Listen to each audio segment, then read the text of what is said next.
करवा चौथ मनाने के लिए तैयारियों में जुटी थी गुरप्रीत कौर।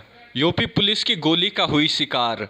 करवा चौथ के दिन हुआ गुरप्रीत का अंतिम संस्कार। दरअसल पूरा मामला उधम सिंह नगर के काशीपुर का है। यहां करवा चौथ से एक दिन पहले हुई इस घटना ने स्थानीय लोगों को आक्रोशित कर दिया। ज्येष्ठ प्रमुख गुलताज भुल्लर के घर में भी करवा चौथ की तैयारियां चल रही थी। परिवार की सभी महिलाएं इसे लेकर खुश थी। उन्होंने बाजार जाकर पूजा और श्रृंगार के सामान की खरीदारी की थी, मगर किसे पता था कि शाम होते ही उनके घर में तांडव मचेगा। खुशी के माहौल में खूनी संघर्ष देखने को मिलेगा। शाम होते ही पिस्टल हाथ में लेकर मुरादाबाद पुलिस घर में घुस गई और गोलियों की बौछार कर दी। गोलीबारी में महज 28 वर्ष की गुरप्रीत कौर पुलिस की गोली का शिकार हो गई। गुरप्रीत भुल्लर अपने सुहाग की लंबी उम्र के लिए करवा चौथ का व्रत रखने वाली थी। पूजन सामग्री के साथ ही वो नए कपड़े भी खरीद कर लाई थी, मगर उसने शायद यह सपने में भी ना सोचा होगा कि उसकी मौत यूपी पुलिस के रूप में घर में घुस आएगी। यहाँ 10 से 12 यूपी एसओजी के जवान उनके घर में घुसे तो हड़कंप मच गया। गुरप्रीत समझ ही नहीं पाई कि हुआ क्या। वो कुछ समझ पाती इससे पहले ही यूपी पुलिस ने सवालों की बौछार शुरू कर दी।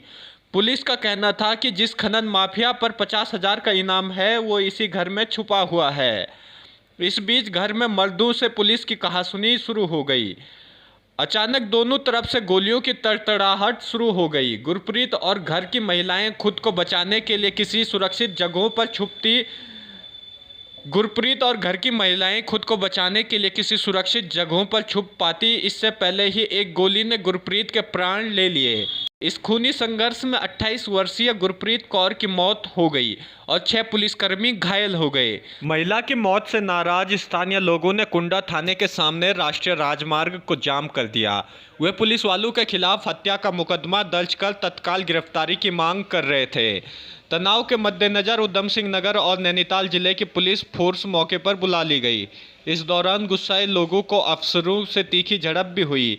घटना के बाद मौके पर नेता मंत्री समेत कुमाऊं डीआईजी नीलेश आनंद भरणे भी पहुंचे।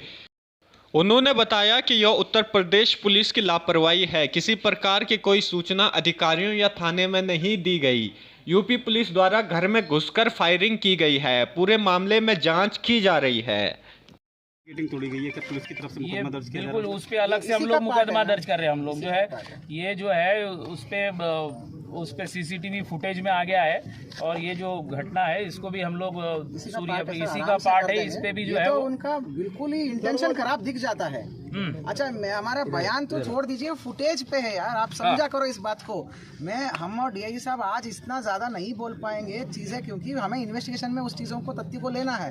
मैं यहाँ बैठ के सारे रिपोर्ट नहीं बोल सकता, क्योंकि मेरी फिर ये हो जाती है कि साहब तो पहले से ही बोल दिए थे।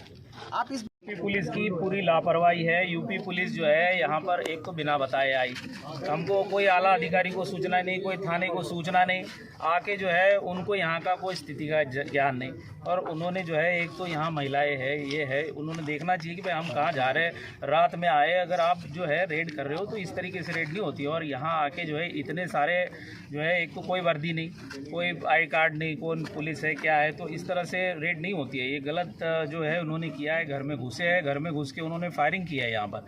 उस फायरिंग में जो है एक महिला की मृत्यु हुई है, जो कि एक बहुत ही संगीन अपराध है। इस संगीन अपराध में जो है जो ये यूपी पुलिस ने किया है, मुरादाबाद में जो फायरिंग किया है, उनके असले उनकी गाड़ी यहाँ से बरामद हुई है और जो है इसमें इसलिए हत्या का मुकदमा दर्ज हुआ है। तो एक मुकदमा दर्ज हुआ है, मुकदमे के साथ साथ जो है उसकी रिकवरी भी हुई है। असले की रिकवरी हुई है, गाड़ी की रिकवरी हुई है, राउंड्स की खाली खोखे की रिकवरी हुई है। और जो हमने फॉरेंसिक से जो है वो फॉरेंसिक से हमने वो रिकवरी भी कराई है। फॉरेंसिक हमारी टीम आई थी जिससे हमने खोखे बरामद किए हैं। तो ये उस वेपन से चली है गोलियां। ये पूरा हम लोग अभी ये टीम से ये करने वाले हैं। इसका यूपी पुलिस से कितना सहयोग आपको मिल रहा है? यूपी पुलिस जो है, एक तो उन्होंने यूपी पुलिस ने वहाँ से अस्पताल से ले नहीं जाना चाहिए था। जब हमारे कस्टडी में वहाँ थे, जब हमारी बात हो गई थी, उनको हमने बचाया। एक तो सिपाहियों को घर वालों ने पूरी मदद करी। घर वालों ने जो है उसमें वो इतना माहौल यहाँ गर्म था, उनने यहाँ फायर किया, तब भी संयम दिखाया उन्होंने। संयम दिखा के जो है उन्होंने गाड़ी में रखवाया,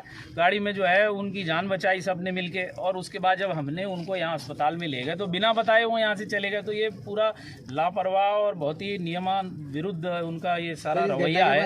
इसमें मेरी तरफ से जो है ये बहुत ही कड़ा पत्र लिखा गया है डीआईजी मुरादाबाद को कि आपकी जितनी कार्रवाई है पूरी गलत कार्रवाई है। एक तो बिना बताए आप रेड कर रहे हैं, यहाँ आके आपके सिपाही फायरिंग कर दी, एक की मृत्यु हो गई, तो और आप जो है वो उसके बाद भी आपने संपर्क नहीं किया कि भैया अब क्या करना है, बिना बताए वहाँ से चले गए।